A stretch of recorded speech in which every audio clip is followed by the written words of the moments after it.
I love the fact that we get to make a difference. We get to make a difference in the fact that we give them a great place to shop and save.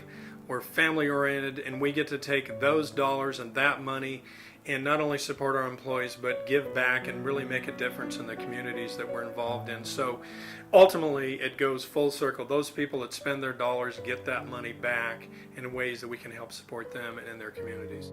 And you really believe that? I definitely believe that. Yeah, totally. And it's kind of your job to make that happen. You know, I'm the lucky guy that I get to do that. You know, as part of my title is reach out there, whether it's public relations or events or community support or whatever it is, we get that opportunity to do that. And that's an exciting challenge, and it's fun. There's hundreds of different ways that we help, whether it's part of the school districts, whether it's the Relay for Life or diabetes or all the other different causes that are out in the communities, or music or youth athletics. We try to diversify it, so especially for the youth, it's not just athletic driven. There's many programs that keep kids in school because it's band or music or something that's kind of their anchor that they'll hold on to and might get them to stay in school and go through school. So we like to touch as many of those different kinds of programs as we can. The original concept for Bi Mart was the Creswells of the world. We never looked at a major market like a Portland, Oregon or things of that nature. We inherited that by different companies that owned us at the time. We inherited in some sites. We've always been built on the principle that small communities are perfect for the size of store that we have, the goods and services that they're going to need, and we can provide. What's happened is the cities have gotten larger.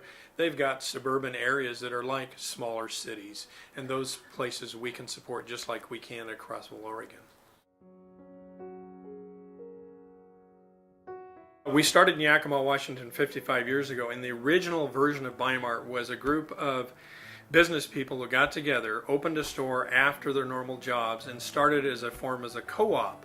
Because at that time there was fair trade laws where items had suggested list prices that everybody sold them at, but as a cooperative you could discount those products. So through that they thought co-ops at that time were membership driven, so you became a member to be a part of the co-op.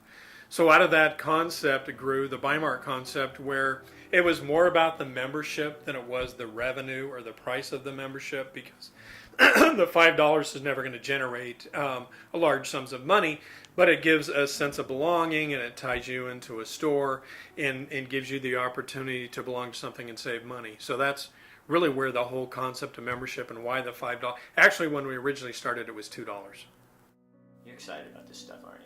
Oh, definitely. It's the one thing I recognized early. When you're going to be the local guy up against the national guy, you know, before the Walmarts of the world and everybody else had even set foot in our back and front yards, I recognized that there's going to be things that we would have the ability to do that other people wouldn't do, and we better take advantage of those, and we better support those that support us, because that's what's going to pay us dividends long term down the road. So to the people of community sharing, what would you say to them? I just say, A, thanks for having the program, and B, thanks for providing that service for those people and giving us the opportunity to support somebody who supports us.